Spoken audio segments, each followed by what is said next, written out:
So the theme today is Substack article I wrote called "Don't Be a January Champion," and really the subtext is finding the right load at the right time to elicit the performances we want to prepare and perform when it matters. And the inspiration for this, well, it's not new. Is just early season, how many athletes and coaches like to pursue running performances. And I say not new, that has been going a long time. Entering road races, cross country, to a lesser degree, indoor track. We don't see that often, but certainly road races. And I always thought about it from a performance point of view in the periodization context. In particular, athletes who are running very fast, very early, and what has had to go into that to deliver those kind of performances, and whether or not that makes sense in the whole context of the season in what we're trying to do. And certainly, well, it's a trend recently. Many athletes sort of want to perform well everywhere all the time, but certainly the context of periodization and long-term planning might say that that's not possible or even desirable to be in your best condition all year round. And there's this theme of building patiently through the season is something that I wanted to delve into in this Substack article. So the thought this year with this Substack platform is first writing long form there, and then following up with an expansion, further thoughts and reflections in this podcast format.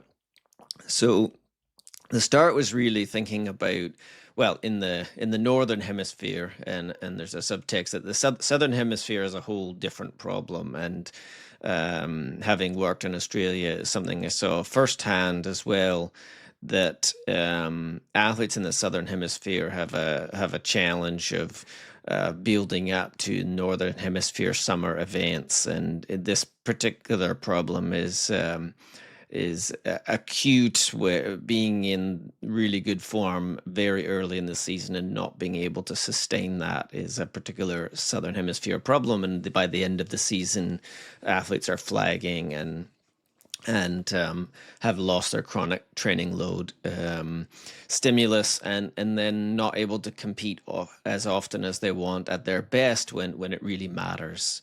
But equally in the northern hemisphere, so at the time of recording, we're in January.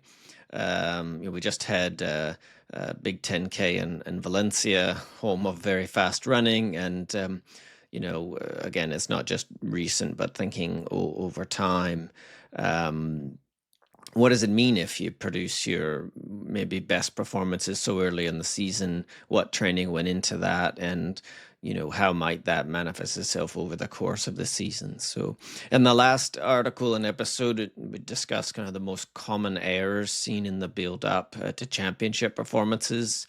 And periodization or lack thereof is one of the most significant errors, and that leads athletes astray. So when we see PBs in running early season, the question I ask myself, if the athlete's in form already at historical levels, personal best performances, where do you go from here? And that concept of progression, of if we're eliciting that kind of performances so early, where can you go in terms of training load? Is that sustainable? And of course, the thesis is it's not usually sustainable. So it is possible, of course, to, depending on the context, to run PBs without pushing too hard or having done too much high intensity early in training in certain contexts. And there might be situations where these events and performances can form part of a bigger picture, sensible plan. However, what I most often see is that it's the result of pushing too hard, too early, in the planning, and that's from an increase in high intensity specific training earlier than is optimal in the season, and then again that can be a compromise for later season target competitions when we want to perform our best, and we may have used up too many of those efforts early in the season, and more significantly, what training we had done in order to get there. So often, we've had many great athletes in the squad over the years, and many very good runners like Mario Mola or Higgins or others who I've often read speculation. What could they do in standalone running races? And it wasn't something that we ever pursued with those athletes, or even currently, because I always thought and our work was oriented around doing the foundation from the year between December and April in particular, and we didn't want to interrupt that building process uh, with interspersing other goals that really weren't part of that performance process. So, weren't really interested in knowing what they could do standalone running, because that's not the kind of athletes they were, and that's not connected to triathlon running performance. That is different. While it's in vogue at the moment to have nice, fast times and think about how the speeds that athletes can run. Well, running off the bike is not the same as open running. Which you can delve into further another time. But I think the reasons why we didn't pursue this is what I want to explore here. And I guess the first one is what I was alluding to before, is opportunity cost. And well, again, you can't do everything at the same time. You can't train all aspects at the same time. So if we're incorporating running competitions into the build-up for the season, what are we not doing as a result of incorporating those? Even just going to a running event, probably going to taper the load a little bit going into. So if you're going to bother to compete, you want to compete well into current capacities.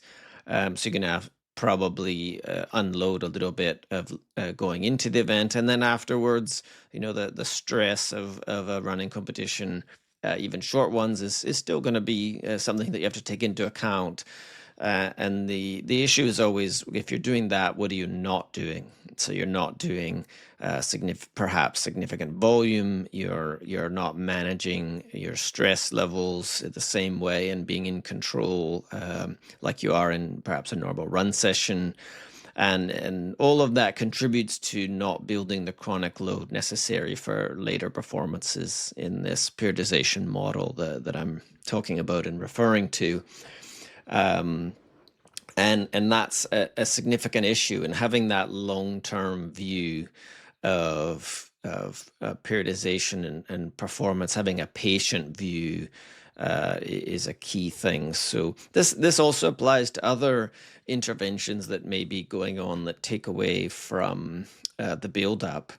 It can be in some forms lab testing that may or may not be integrated into the performance planning. Often the type that is required for athletes that are in federation programs. Can be other things that interrupt the build up, and just stressing how important that chronic load build up is, and anything that is unplanned.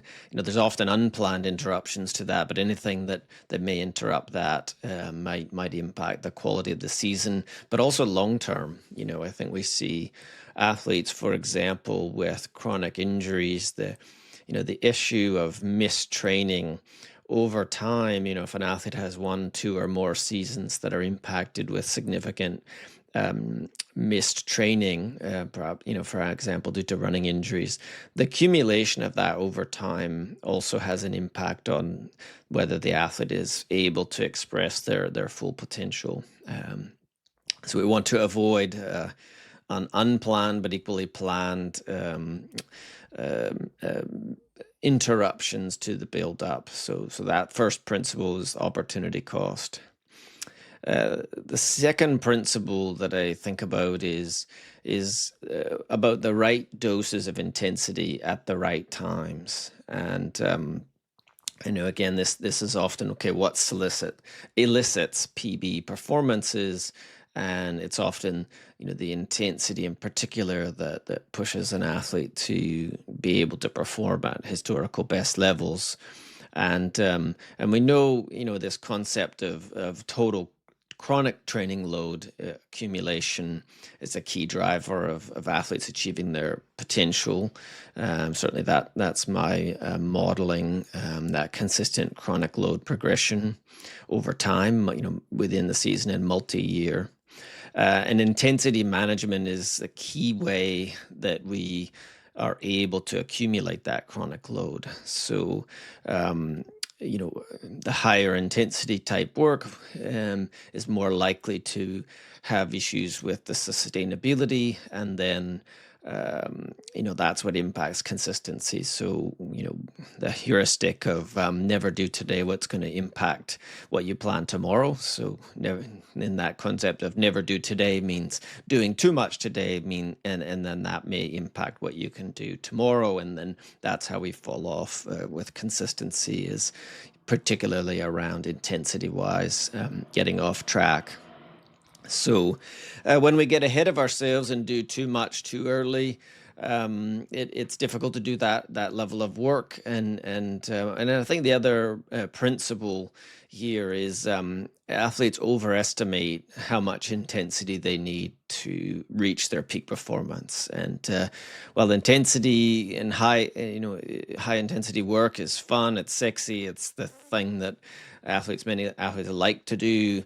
But the reality is that consistent grind, day by day, week by week, is what creates champions, not just the fancy fast sessions. And in fact, we just it's one of the most common errors, just too much of that race specific high intensity above threshold, above LT2 type work. And so this principle of the right dose at the right time, and if we're having those kind of performances early, that's not just caused by that consistent chronic load model, then we may not then perform when we want to. So that it's the short term versus long term. So we compromise the long term in favor of the short term.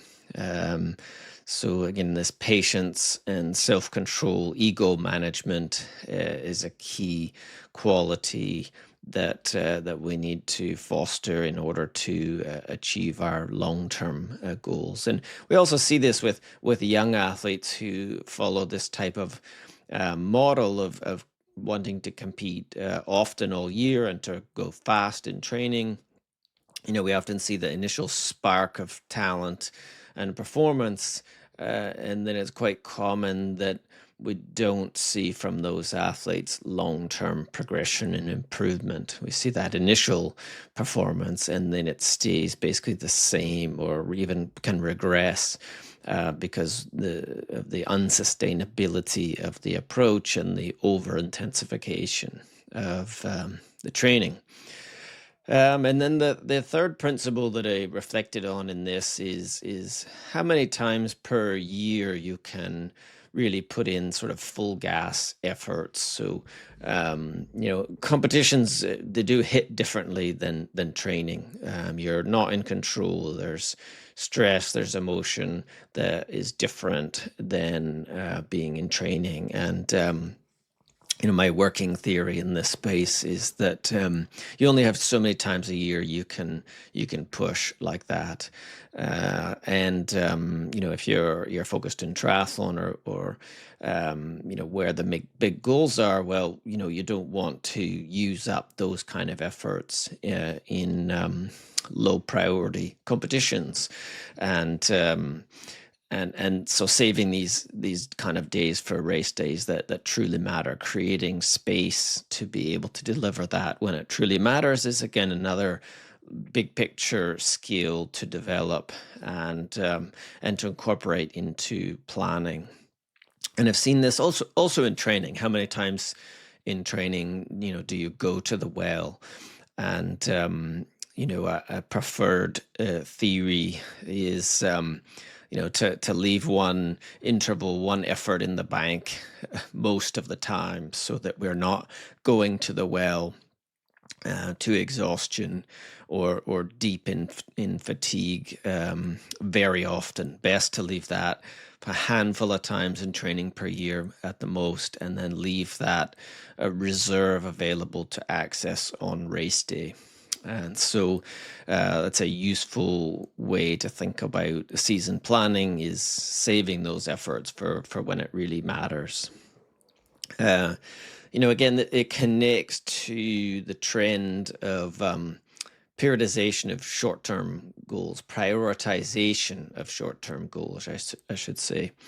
So not the periodization. So, again, with really long seasons, we're seeing this athletes starting to compete very early, long seasons going to the end. Some are starting in January, finishing in December, and that's very difficult to pull off over the long term. And I think the younger you are, the more you can get away with it. The older you are, the less likely you'll be able to get away with these kind of periodization and planning compromises. The build up is again where success and long-term progression comes from, and maintaining that chronic load. So it's not just the build up, but how we periodize through the season.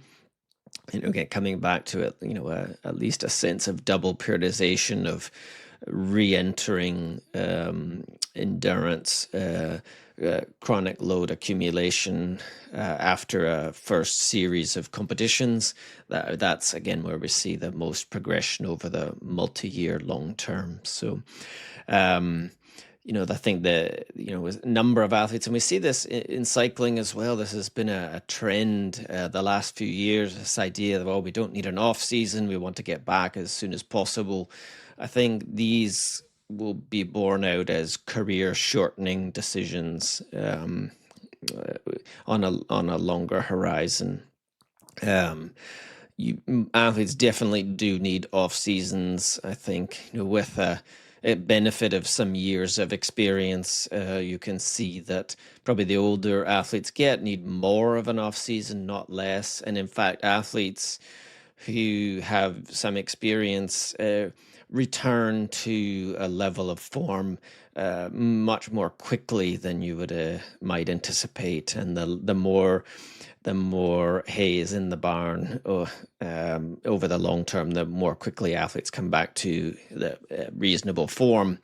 And off season is extremely important to protect that long term progression. So again, it comes back to the first episode of the last year of coaching wisdom, but athlete wisdom. We seem to have a lot of short-term thinking that my experience is borne out as unwise over the long term. So this concept of patience, long-term view, and creating space for athletes to progress within the season, but also multiple years. I mean, this is a performance advantage for those who are able to detach from the moment to think big picture. And of course, this is often this is the role of coaches and coaching to try to be objective, to take the big picture view, to remove from the day-to-day ups and downs that the athletes experience. Again, I think that's the role of the coach often, is to offer perspective, on the day to day, where athletes sort of feel the good days and the bad, particularly the bad, and where the coach can help zoom out and look at the big picture. But equally, coaches can very easily fall into this trap of searching for confidence through high intensity, through early competition, through pursuit of personal bests at the wrong times of the year. Everyone is susceptible to this, and equally then the developing the skills and the perspective to avoid those traps will help create better progression towards athletes' ultimate potential in the long term. Which in my experience, very few athletes achieve their ultimate potential.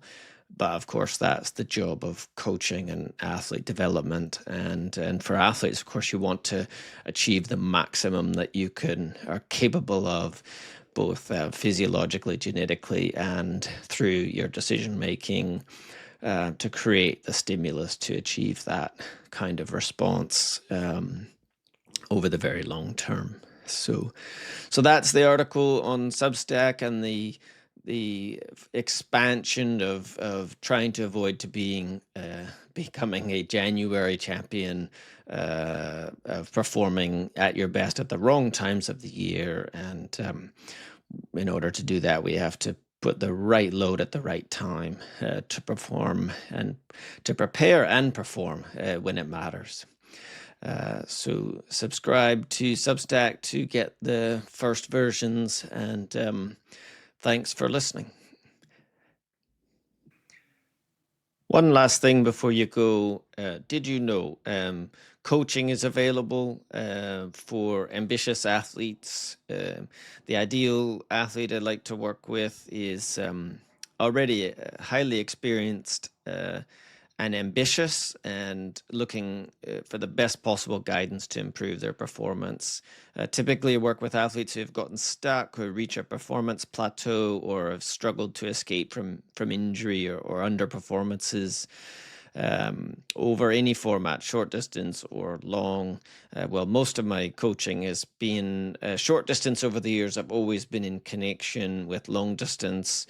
From the early 2000s, with classic Ironman Canada.